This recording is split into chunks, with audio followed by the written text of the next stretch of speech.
Hello check right right ఈరోజు ఉదయమే కంట్రోల్పల్లి MLA Lasya గారు కూడా మరణించిన విషయం మనందరికీ తెలిసిందే. సో ఈరోజు ఉదయం మార్నింగ్ టైంలో కూడా 6 గంటలకు తను సదాశివపేట సంగారెడ్డి నియర్ బై అక్కడికి వెళ్తుంటే మనం వచ్చే సమయంలో రోడ్ యాక్సిడెంట్ జరిగినట్టు మనకైతే చెప్తున్నారు. సో ప్రజలు మనం లాస్య నందిత గారి ఇంటి దగ్గర ఉన్నాము. సో చూడొచ్చు ఇదే ఇల్లు, అలాగే దీన్ని క్యాంప్ ఆఫీస్ కూడా అంటారు. సో చాలామంది ఇక్కడికి వస్తూ ఉంటారు. సో ఎందుకంటే అర్థం కాదు, లోపలికి ఏమో ఇక్కడ నుంచి ఇక్కడికి వస్తాం. రైట్, చాలామంది ప్రముఖులు కూడా ఇక్కడికి రావడం మనం చూస్తాము.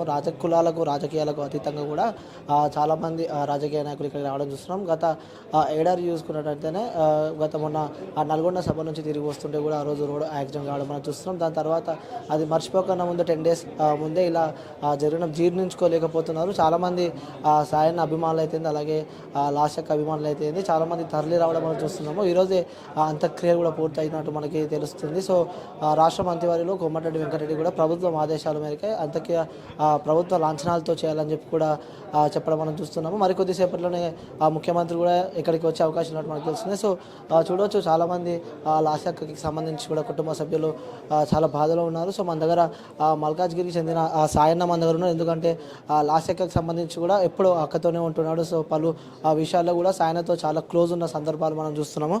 సో సాయన్న గారితో అడిగి తెలుసుకునే ప్రయత్నం చేద్దాం. అన్న ఎలా చూడొచ్చు, ఎందుకంటే లాస్యక్కతో ఎప్పుడు అనునిత్యం తోడుగానే ఉంటారు. సో ఎలా చూడొచ్చు అంటే ఈ మరణాన్ని? అంటే ఇది ఒక హఠాటు పరిణామము. ఇలాంటి సంఘటన ఏ కుటుంబంలో కూడా జరగద్దని చెప్పేసి కోరుకుంటున్నాను. ఈ యొక్క యాక్సిడెంట్ ఇది లేట్ నైట్ ఎలా జరిగిందో అది తెలియాలి, ఇంకా ఇన్వెస్టిగేషన్ నడుస్తుంది.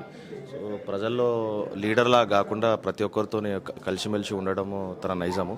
నన్ను ఒక సొంత తమ్ముడిలాగా చూసుకుంటుండే. సో ప్రజల్లో ఇప్పుడే యంగెస్ట్ ఎమ్మెల్యే అని చెప్పేసి మేము చాలా సంబరాలు జరుపుకోవడం జరిగింది. ఇంతలోపే ఇట్లా విధి వెంటాడినట్టు బ్యాక్ టు బ్యాక్ యాక్సిడెంట్స్ కానీ, మొన్న నల్గొండ సభలో కానీ ఇప్పుడు కానీ జరిగి ఇది ఒక హఠాటు పరిణామము. దీంతో మేము చాలా బాధ చెందుతున్నాం. అంటే ఎలా చూసుకోవచ్చు అన్న, అంటే 10 రోజులు మరొకన ముందు నల్గొండ సభ నుంచి తిరిగి వస్తున్న సమయంలో కూడా యాక్సిడెంట్ కావడం జరిగింది. సో దాన్ని ముందు చూసుకున్నట్టయితే లిఫ్ట్లో కూడా 3 hours ఇరుక్కుపోవడం మనం చూస్తున్నాం. అంటే మృత్యు వెంటాడుతుందని చెప్పుకోవచ్చా? ఎమ్మెల్యే అయిన తర్వాత ఎలా చూసుకోవచ్చు అంటారు దీన్ని? మనం ఇది అదే విధి వెంటాడినట్టే ఉన్నది ఇది. ఎందుకంటే బ్యాక్ టు బ్యాక్ ఇన్సిడెంట్స్ ఒకదాని వెనుక అవ్వడం జరిగింది. సో ఇలాంటి హఠాత్ పరిణామం ఎవరికి జరగద్దు. ఇలాంటి ఎంతో బాధాకరం ఇది. ఎందుకంటే నన్ను ఒక సొంత తమ్ముడిలాగా చూసుకుంటుండే, ప్రతి ఒక్క ప్రోగ్రామ్ కూడా కలిసిపోతుండే. మొన్న నల్గొండకు కూడా ప్రతిదీ కూడా ఇలాంటి ఇన్సిడెంట్స్ ఏ ఫ్యామిలీలో జరగద్దని చెప్పేసి కోరుకుంటాం. అంటే సొంత బ్రదర్ కన్నా ఎక్కువ ఎప్పుడు తోడుగా ఉంటారు. సో మీ ఇంటికి తను రావడం కానీ, సో ఒక ఫ్యామిలీ మెంబర్స్లా మూవ్ అవుతూ ఉంటారు. ఇట్లా సడన్గా అసలు ఎక్స్పెక్టెడ్ అంటే ఫస్ట్ మీకు ఇట్లా మరణ వార్త తెలిసినప్పుడే మీరు ఎలా షాక్ అయ్యారు అసలు? అంటే నాకు ఎర్లీ మార్నింగ్ 5 o'clock 5:30కి అట్లా కాల్ రావడం జరిగింది. ఇట్లా మా వన్ ఆఫ్ ద అనుచరుడు కాల్ చేసి ఇట్లా అయ్యింది అంటే ఫోన్ పెట్టేసి ఇదంతా మొన్న జరిగిందే చెప్తున్నట్టున్నావు అని చెప్పి ఫోన్ పెట్టేసిన. నాకు బ్యాక్ టు బ్యాక్ కాల్స్ వస్తుంటే మళ్ళీ నేను చూసేసరికి న్యూస్ అప్పుడు ఎన్టీవీలో నేను న్యూస్లో చూస్తుంటే లైవ్ బులెటిన్ వచ్చింది. సో అప్పటిదాకా మేము అది నమ్మలేకపోయినాం, అసలు అది నిజమా అబద్ధమా అనేది. సో కన్ఫర్మేషన్ తెలుసుకుందాక అసలు అదొక అంటే అది ఎట్లా అంటే షాక్లోకి వెళ్ళిపోయినాం, అంటే మెంటల్ షాక్ లెక్క అయిపోయింది.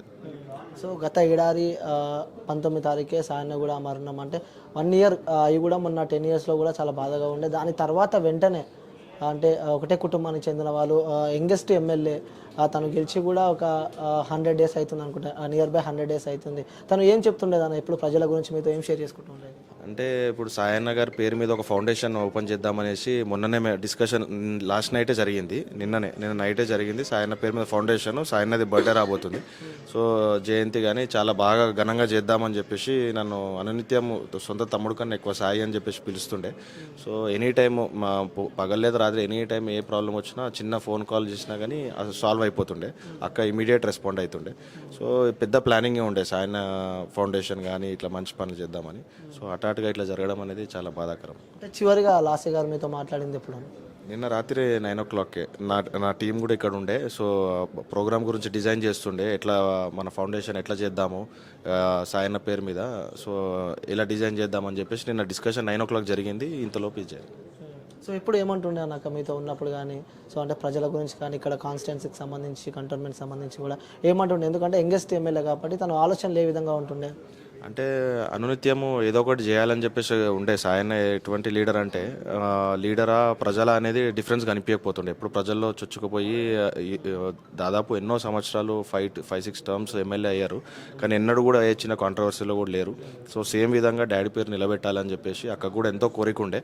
సో మంచి పనులు చేసుకుంటూ పోయి ఓ సొసైటీలో సాయన్న పేరు నిలబెడితే చాలనుకునే మైండ్ సెట్లో అక్క ఉండే. సో అన్న ఇంకోటి తను పటాన్చెరు వెళ్తుంటే మధ్యలో యాక్సిడెంట్ అయిందని చెప్పి చెప్తున్నారు. సో తను ఆ బాసాలో వెళ్తుందా ఇక్కడ సదాశివపేట ఈవెంట్ చూసుకొని తిరిగి వస్తుందని చెప్పి కూడా రెండు కన్ఫ్యూజన్లు ఎలా ఉన్నాయి. అసలు ఎక్కడికి వెళ్ళింది అనుకోవచ్చు తను? అంటే ఎగ్జాక్ట్లీ మాకు కూడా తెలియదు, ఎందుకంటే డ్రైవర్ కూడా హాస్పిటల్లో ఉన్నారు. అక్క ఇలా జరిగింది. సో ఎగ్జాక్ట్ ఇన్ఫర్మేషన్ అయితే లేదు. కొంతమంది లారీకి ఢీ కొనిందని చెప్పారు, కొంతమంది రైలింగ్కి సైడ్ రైలింగ్కి తగిలిందని చెప్పారు.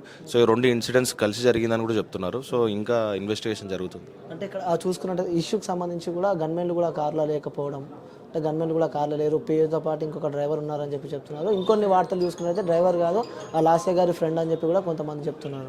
లేదు తమ్ముడే, సో తమ్ముడితో సమానమే. సో డ్రైవింగ్ చేస్తున్నారు. నాకు తెలిసి బహుశా గన్మ్యాన్స్ వెనక కార్లో రావడం జరుగుతున్నట్టుంది. సో ఫ్రంట్ కార్లో అక్క ఉన్నారు. సో అదే అలా యాక్సిడెంట్ జరిగింది. ఏం చెప్దాం అంటున్నారు అన్న చివరిగా కాన్స్టిట్యున్సీ ప్రజలకి? ఎందుకంటే ఆ కొండంత అండని కోల్పోయిందని చెప్పుకోవచ్చు ఈ కాన్స్టిట్యున్సీ ప్రజలకి. సో ఏ విధంగా ఆదుకుంటుంది అనుకుంటున్నారు ఈ ప్రభుత్వం ఈ కుటుంబాన్ని? అంటే టీఆర్ఎస్ సహకారం అయితే ఫుల్గా ఉంది అక్క ఫ్యామిలీకి మాత్రము. కాన్స్టిట్యున్సీ వాళ్ళు కూడా కొంచెం ధైర్యం తెచ్చుకోవాలి, ఎందుకంటే మొన్ననే ఎలక్షన్స్ అయినాయి, అక్కకి భారీ మెజారిటీతో గెలిపించడం జరిగింది.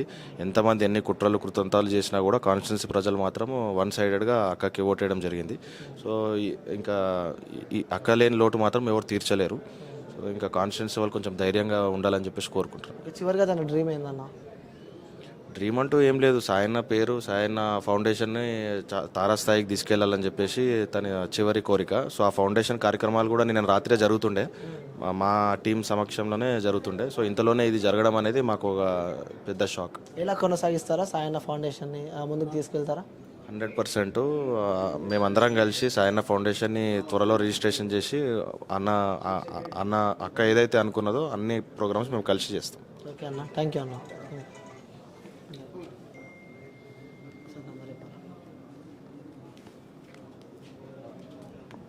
ఇప్పుడు ఆపరేషన్ లేకుండానే మోకాళ్లకు ప్లాస్మా ట్రీట్మెంట్. మీ ఆర్థోపెడిక్ సమస్యలన్నిటికీ రోబోటిక్ టెక్నాలజీ ద్వారా తక్కువ ఖర్చుతో శాశ్వత పరిష్కారం. Free consultation. ప్రతి ట్రీట్మెంట్ పై 20% డిస్కౌంట్.